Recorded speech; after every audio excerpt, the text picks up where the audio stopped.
Telugu film industry employees federation వేతనాల పెంపు విషయంగా 15 రోజుల నుంచి మా నిరసన తెలియజేస్తున్నాం. ఆ నిరసన మీ అందరికి కూడా తెలుసు, మా వేతనాలు 30% పెంచాలనేది. దానికి వివిధ రకాలుగా ఛాంబర్లో చాలా రోజుల నుంచి చర్చల పేరుతో పిలుస్తున్నారు, ఆచరణ సాధ్యంగానే కండిషన్లు పెడుతున్నారు. దాని మీద సరే మీరు కండిషన్లు ఒప్పుకోవాలంటే మాకు ఎంత పర్సెంటేజ్ పెంచుతారని చెప్పేసి మేము క్లారిటీగా ఉన్నా కానీ వారు ఆ క్లారిటీగా చెప్పకుండా మళ్ళీ దాటవేత కార్యక్రమం చేస్తున్న విషయం మీ అందరికీ కూడా తెలుసు. అంతిమంగా ఈరోజు మెగాస్టార్ చిరంజీవి గారు ఈ కార్మికులది 15 రోజుల నుంచి జరుగుతుంది, అసలు ఎందుకు జరుగుతుంది, అసలు ఏంటి ఇక్కడ లోపం ఎక్కడ జరుగుతుంది అని వారు ఈరోజు మా అందరినీ, మా 72 మందిని, ఆ 24 సంఘాల నుంచి 72 మందిని ఆహ్వానించడం జరిగింది. వారు ఈ 2 గంటల సేపు కూడా అసలు మీ కష్టాలు ఏంటి అని ప్రతి ఒక్క యూనియన్ నుంచి, ప్రతి ఒక్క యూనియన్ సభ్యుల నుంచి వారి యొక్క వివరణ అంతా పూర్తిగా తెలుసుకున్న తర్వాత వారు ఒకటే చెప్పడం జరిగింది, ఏది ఏమైనా అటు నిర్మాత బాగుండాలి, కార్మికులు బాగుండాలి, మీ సమస్యలన్నిటికీ కూడా వెంటనే ఒక 2 రోజుల్లో మనం పరిష్కరించే విధంగా ఏ విధంగా అయితే మీకు న్యాయం జరుగుతుందని మమ్మల్ని అన్ని వారు వివరంగా అడిగిన పిదప మేము అంతా క్లారిటీగా చెప్పడం జరిగింది. సార్ ఇలా మాకు వేతనాల పెంపు విషయంలో మేము ఇప్పుడు క్లారిటీగా ఉన్నాము, కానీ మా మీద చాలా నిందలు వేస్తూ ఉన్నారు, మేము అడిగిన దాంట్లో న్యాయం ఉంది అని మేము వారికి పూర్తిగా వివరించడం జరిగింది.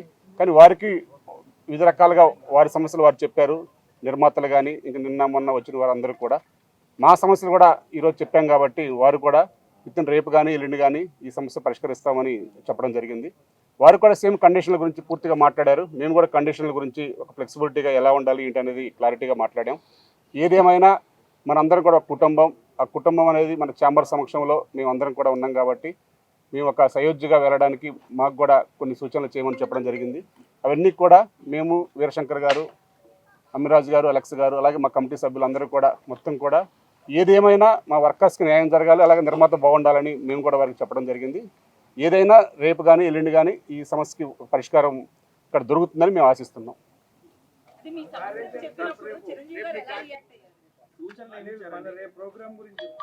యాక్చువల్లీ మా సమస్య ఏదైతే ఉందో కండిషన్లు, వాళ్ళు ఏదైతే 2 కండిషన్లు ఒప్పుకోవట్లేదు అని వారు అన్నారో ఆ 2 కండిషన్ల గురించి వాళ్ళకి క్లారిటీగా మాకు జరుగుతున్న అన్యాయం ఏంటి, ఆ కండిషన్లు ఒప్పుకుంటే మాకు జరిగే అన్యాయం ఏంటని వారికి పూర్తిగా వివరించడం జరిగింది. సరే సండేల గురించి మేము ఆలోచిస్తామని కూడా చెప్పాము. సండే వాళ్ళు ఏదైతే అడిగారో 3 సండేలు మాకు కావాలి అని, ఆ 3 సండేల్లో మేము కొన్ని వెసులుబాటు ఇవ్వడం జరిగింది. అది కూడా మేము రేపు అంతిమంగా రేపు ఒక మీటింగ్ పెట్టుకున్నామండి.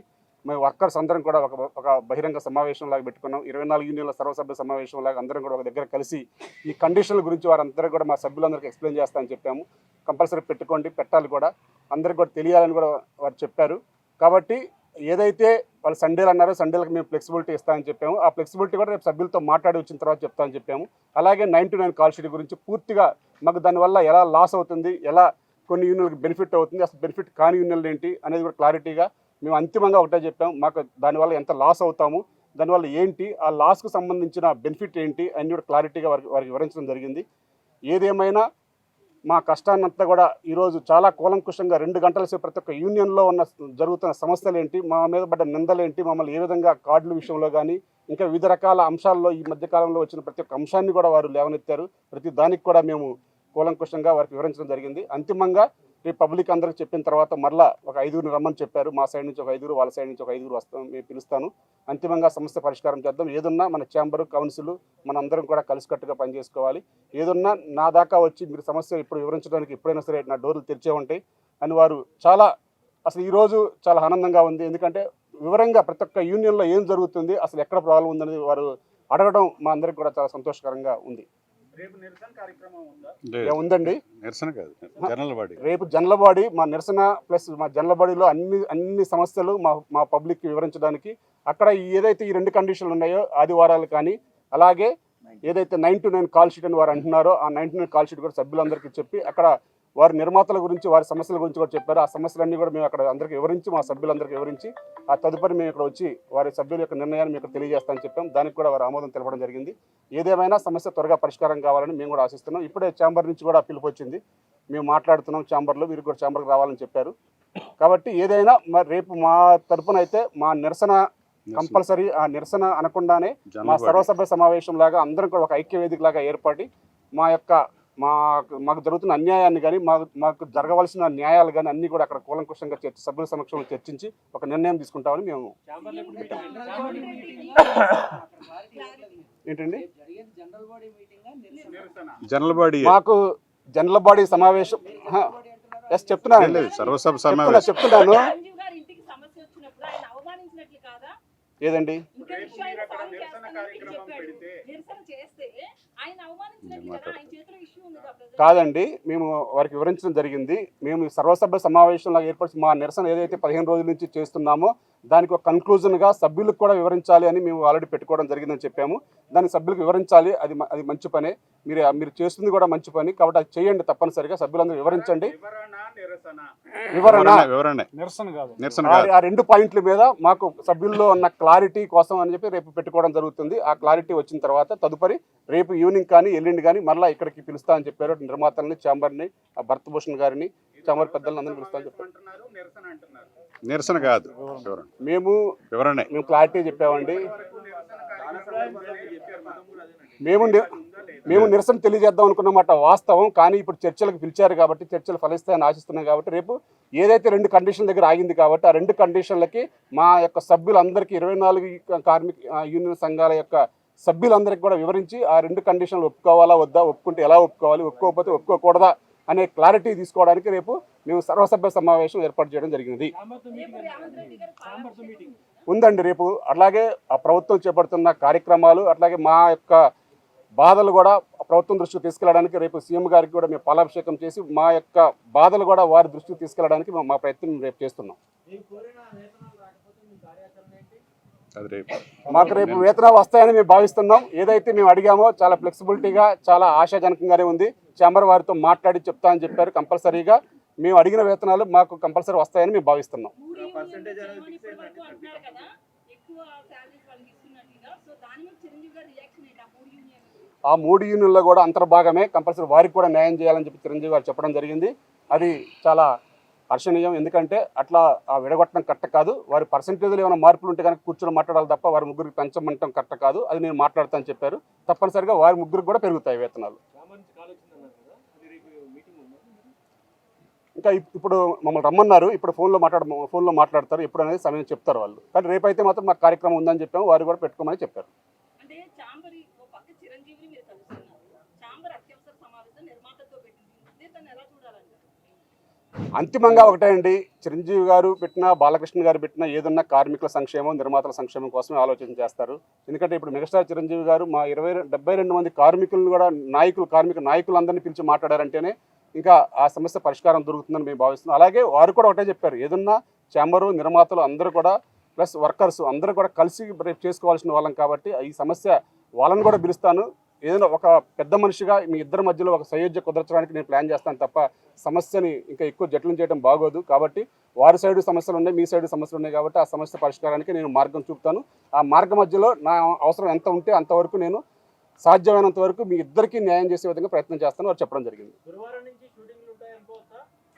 ఇంకా చెప్పలేమండి, ఇప్పుడే చెప్పలేము. ఏదైనా క్లారిటీ రావాలి కాబట్టి రేపు ఎల్లుండిలో మళ్ళీ మా యొక్క కార్యక్రమం చెప్తాం కాబట్టి తప్పనిసరిగా సమస్య పరిష్కారం ఆ రెండు పాయింట్ కండిషన్ల మీద ప్లస్ వారు మాకు ఏదైతే మా వేతనం పెంచాలని మేము భావిస్తున్నామో ఆ పర్సంటేజ్ విధానం అనేది మాకు నచ్చితే మేము వెంటనే గురువారం నుంచి షూటింగ్ చేసుకోవచ్చు. మాకు ఆమోదయోగ్యంగా ఉంటాయని మేము భావిస్తున్నాం. అది ఆమోదయోగ్యంగా ఉంటే తప్పనిసరిగా మేము అంగీకరిస్తామని చెప్పాము. వారు ఫ్లెక్సిబిలిటీగా విన్నారు. ఏదైనా రేపు ఈవినింగ్ కానీ ఎల్లుండి మార్నింగ్ కానీ, ఎందుకంటే మళ్ళీ వారు 21 నుంచి ఉండరు కాబట్టి 21 లోపే సమస్య పరిష్కరిద్దామని చెప్పారు. కాబట్టి మేము అందుబాటులో ఉండమన్నారు. ఏదన్నా రేపటి నుంచి మా సైడ్ నుంచి ఒక 5గురిని రేపటి నుంచి అందరినీ పిలవలేం కాబట్టి ఈరోజు అందరి యొక్క సమస్యలు విన్నారు. ఆ 2 కండిషన్లు ఎందుకు ఒప్పుకోవట్లేదు, దానివల్ల మీకు జరుగుతున్న అన్యాయం ఏంటి అనేది వారు చాలా వివరంగా అన్ని యూనియన్ల యొక్క వివరణ తీసుకున్నారు. కాబట్టి ఆ వివరణ రేపు మా సభ్యులు కూడా తెలియజేసిన తర్వాత మీకు తెలియజేస్తామని చెప్పాం. కాబట్టి రేపు మేము అందరం కూడా సభ్యుల సమక్షంలో ఆ నిర్ణయం తీసుకుంటాం. ఓకే అండి, థ్యాంక్ యూ. కార్మికుల ఐక్యత. అందరికీ నమస్కారం. ఇది చిరంజీవి గారు ఈ ప్రత్యేక సమావేశాన్ని ఏర్పాటు చేయడం నిజంగా అభినందనీయం. ఎందుకంటే సమస్య జటిలమవుతున్నప్పుడు అలాంటి ఒక పెద్ద మనిషిగా ఆయన వచ్చి ఇటు కార్మికుల కష్టాలు, అటు నిర్మాతల కష్ట నష్టాలు తెలిసిన వ్యక్తిగా ఇరువైపులా ఇద్దరికీ ఆమోదయోగ్యంగా ఉండేలాగా ఆయన ఆలోచిస్తున్నారు. మమ్మల్ని కూడా ఒక మెట్టు మీరు దిగాలి, ఒక మెట్టు వాళ్ళు దిగాలి అన్నట్టుగానే ఆయన మాట్లాడుతున్నారు ఈ సమస్య పరిష్కారం అవడానికి. సో ఈరోజు అందరి యూనియన్ల సమస్యలు ఆయన విన్నారు. కొన్ని అంతకిత విన్న కొన్ని వాటికి వివరణ ఆయన తెలుసుకున్నారు. అలాగే ప్రొడ్యూసర్ల కష్టాలు కూడా చెప్పారు. వాళ్ళు 9 to 9 వాళ్ళ సండేస్ ఎందుకు అడుగుతున్నారో కూడా చెప్పారు. అసలు ఈ సమస్య పరిష్కారం అవ్వట్లేదని ఫెడరేషన్ నిరసన కార్యక్రమంగా అనుకున్నది మీకు వివరణ ఇస్తున్నాను నేను. అది రేపు జనరల్ బాడీ సమావేశం కాబోతోంది. నిర్మాతలు ఏదైతే రిక్వెస్ట్ చేశారో ఈ 2 ఇస్తే మాకు బెనిఫిట్ అవుతుంది అని అన్నదో అది మెంబర్స్కి అందరూ చెప్పి వాళ్ళ ఆమోదయోగ్యం అయితే డెఫినెట్గా రేపు ఓకే మీ కండిషన్ లేకపోతే ఇలాగ 3 సండేలు అడిగారు కదా ఇంకొక సండే ఇస్తాము అన్నట్టుగా మాట్లాడడం వయా మీడియాగా ఇద్దరికీ ఆమోదయోగ్యంగా ఉంటుంది. ఫైనల్గా చర్చల ద్వారానే ఈ సమస్య పరిష్కారం అవుతుంది. ఫైనల్గా ఇండస్ట్రీ అంతా అయితే మీరు కూడా ఇండస్ట్రీలో భాగమే, సినిమా జర్నలిస్టులు ఎప్పుడు కూడా కుటుంబంలోనే చూస్తూ ఉన్నారు. సో ఇక్కడ ఏమీ కూడా ఎవరికి వాళ్ళు మీడియాతో మాట్లాడి ఒకళ్ళొకళ్ళు రెచ్చగొట్టడం కాకుండా అటు ప్రొడ్యూసర్లు కూడా టెక్నీషియన్లు అవమానించే రీతిలో మాట్లాడడం కానీ, అలాగే టెక్నీషియన్స్ మాకు ఫుడ్ పెట్టేది ప్రొడ్యూసర్ అనే కన్సర్న్తో ఉన్నారు కాబట్టి వాళ్ళలో కొంతమంది పరుషబద్ధ జాలాలు వాడకుండా ఈ సమస్య పరిష్కారం అందరూ మళ్ళీ తిరిగి సినిమా కుటుంబంలాగా అందరూ కలిసిమెలిసి ఉండాలని ఆయన ఆకాంక్షించారు. మేము కూడా డైరెక్టర్ అసోసియేషన్ తరఫున నన్ను ఇక్కడ కోఆర్డినేషన్ కమిటీలో నన్ను పెట్టినందుకు మేము కూడా అదే కోరుకుంటున్నాం. రేపు నా రాగానే అడిగారు నిరసన అన్నాను కదా, నిరసన అనే కార్యక్రమం ఈ సమస్య పరిష్కారం కావట్లేదన్నప్పుడు జరిగింది. ఇప్పుడు అది సర్వసభ్య సమావేశం అయింది. ప్రొడ్యూసర్ల యొక్క రిక్వెస్ట్ని కూడా రేపు ప్రజలందరికీ తెలియజేసి వాళ్ళకి మన సపోర్ట్ కావాలంటున్నారు, మీరు ఎంతవరకు చేయగలరు, ఇందులో వయా మీడియాగా మనం ఏం చేయగలము, అలాగే వాళ్ళు వయా మీడియాగా మనకి ఏం చేయగలరు అనేది డెఫినెట్గా ప్రతిసారి ఇంతకన్నా ఎక్కువ రోజులు 40 రోజులు 30 రోజులు కూడా షూటింగ్ లాగిన సందర్భాలు ఉన్నాయి. మద్రాసులో కూడా చాలా సందర్భాలు ఇలా జరిగినాయి. ఇదేం కొత్త కాదు. కాకపోతే ఈసారి మా ఇప్పుడున్న పరిస్థితి ట్రేడ్ ప్రకారంగా మా కష్టాలను అర్థం చేసుకోవడానికి ప్రొడ్యూసర్లు రిక్వెస్ట్ చేస్తున్నారు, అలాగే చిన్న నిర్మాతల రిక్వెస్ట్ ఉంది. ఇవన్నిటిని ఆలోచించిన అలాగే టెక్నీషియన్ల కష్టాలు ఉన్నాయి. ఇందులో ఒక 5-6 యూనియన్లు ఈ 12 గంటలే కాకుండా ముందు ఒక 2 గంటలు తర్వాత 2 గంటలు కూడా కష్టపడేవాళ్ళు ఉన్నారు. సో కేటగిరికల్గా ఇలాగ మొత్తం 24 క్రాఫ్ట్స్ యొక్క సమస్య కాదండి ఇప్పుడు ఈరోజు మాట్లాడుతుంది. అందులో 13 యూనియన్సే డైలీ వేజెస్ ఉన్నారు. ఆ 13 యూనియన్లో కూడా ఒక 5-6 యూనియన్లు ముందుగా లేచి వాళ్ళు ఓనర్ దగ్గరికి వెళ్ళి అక్కడ ఎక్విప్మెంట్ ఎక్కించుకుని మళ్ళీ స్పాట్కి వచ్చి వాళ్ళు ప్యాక్ తీసి ఇలాంటి ఒక ఈ 12 అవర్సే కాకుండా 2 అవర్స్ అంటే ఇంచుమించు 16 గంటలు పనిచేస్తూ ఉన్న వాళ్ళని కొంచెం అది ఒక 5-6 యూనియన్లు ఉంటాయి, వాటిని కొంచెం స్పెషల్ మెన్షన్ చేయండి అని చెప్పడం జరిగింది. ఆయన కూడా చాలా జాగ్రత్తగా అన్నీ నోట్ చేసుకుని ఏది కూడా మిస్ అవ్వకుండా ఆయన ఒక స్టూడెంట్ లాగా అన్నీ రాసుకున్నారు. నిజంగా చిరంజీవి గారు ఇంతే ఓపిక మన ప్రొడ్యూసర్ సైడ్ కానీ మన యూనియన్ సైడ్ కానీ డిస్కషన్ అప్పుడు ఈ రోజు ఎలా జరిగిందో 2 గంటలు చాలా కన్స్ట్రక్టివ్గా డిస్కషను. ఛాంబర్లో కూడా మా సైడ్ కానీ ప్రొడ్యూసర్ సైడ్ కానీ ఇంత కన్స్ట్రక్టివ్గా మీకున్న ఇబ్బందులు కేటగిరికల్గా మాట్లాడుతూ ఉంటే ఈ 3 గంటలు ఈ 3 నెలలు టైంపాస్ అయ్యేది కాదు. ఇప్పుడు కూడా కన్స్ట్రక్టివ్గా డిస్కషన్ జరగలేదు కాబట్టే ఇలాంటి ప్రాబ్లం ఈ 15 రోజులుగా షూటింగ్లు కొంత ఆగటం జరిగింది. కానీ లేకపోతే ఇటు సైడ్ కూడా వర్కర్స్ సఫర్ అవ్వకూడదు, అలాగే కోట్లకు పెట్టుబడి పెట్టి ప్రొడ్యూసర్లు కూడా సఫర్ అవ్వకూడదు. సో ఫైనల్గా ఎవరి హక్కులు వాళ్ళు కాపాడబడాలి, వాళ్ళ కష్టాన్ని వాళ్ళు గుర్తించాలి. అలాగే వాళ్ళు కూడా ప్రొడ్యూసర్లు కూడా ఆ రోజు 2000 బిలో ఉన్న వాళ్ళకందరికీ పెంచుదాం ముందు అని ఆ రోజు వాళ్ళు పెంచారు. వీళ్ళు కష్టపడతారు కాబట్టి వీళ్ళు తక్కువ వస్తుంది కాబట్టి అన్నది. అలాగే పైన 3 యూనియన్లు కూడా ఆ రోజుని ఇంత పెంచుతున్నామని ఒక మాట అని ఉంటే ఆ రోజు సాల్వ్ అయిపోయేది. అస్సలు పెంచం అనే పరిస్థితి ఆ రోజు ఉంది కాబట్టి జటిలంగా మారింది. సో మళ్ళీ ఈ రోజున మళ్ళీ వాళ్ళకి 5 పెంచుదామని ఒక మెసేజ్ ఇచ్చారు. మళ్ళీ అది కూడా రేపు నెగోషియేట్ అయ్యి మళ్ళీ చిరంజీవి గారే చాలా ప్రోయాక్టివ్గా వాళ్ళని కూడా పిలిచి మీరు చెప్పిన సమస్యలు వాళ్ళకి చెప్తాను, వాళ్ళు చెప్పిన సమస్యలు మీకు చెప్పాను కాబట్టి మళ్ళీ ఇద్దరిని కలిపి ఒకేసారి సాల్వ్ అయ్యేలాగా చేస్తానని చాలా ఇనిషియేట్ చేసినందుకు నేను చిరంజీవి గారు నిజంగా మనస్ఫూర్తిగా ఓ సినిమాని పరిశ్రమని అందరినీ బ్రదర్హుడ్గా చూసే ఆయన ఇనిషియేట్ చేసినందుకు ఆయనకి మొత్తం టెక్నీషియన్స్ అందరి తరఫున ఆయనకి ధన్యవాదాలు తెలియజేస్తూ థ్యాంక్ యూ అండి. ముందుగా మమ్మల్ని ఈ చర్చలకు అంటే సరే ముందుగా మమ్మల్ని 24 కార్మిక సంఘాలు 72 మందిని కూడా వారి ఇంటికి పిలిపించి చాలా మర్యాదలతో స్నాక్స్ టీలు అన్నీ కూడా చాలా ఇంట్లో ఫ్యామిలీ మెంబర్స్ చుట్టాలు వస్తే బంధువులు వస్తే ఎలా చూస్తారు అంత మర్యాదగా చేసి చూసినందుకు వారికి ఈ సందర్భంగా ప్రత్యేక ధన్యవాదాలు కృతజ్ఞతలు తెలియజేస్తున్నామండి.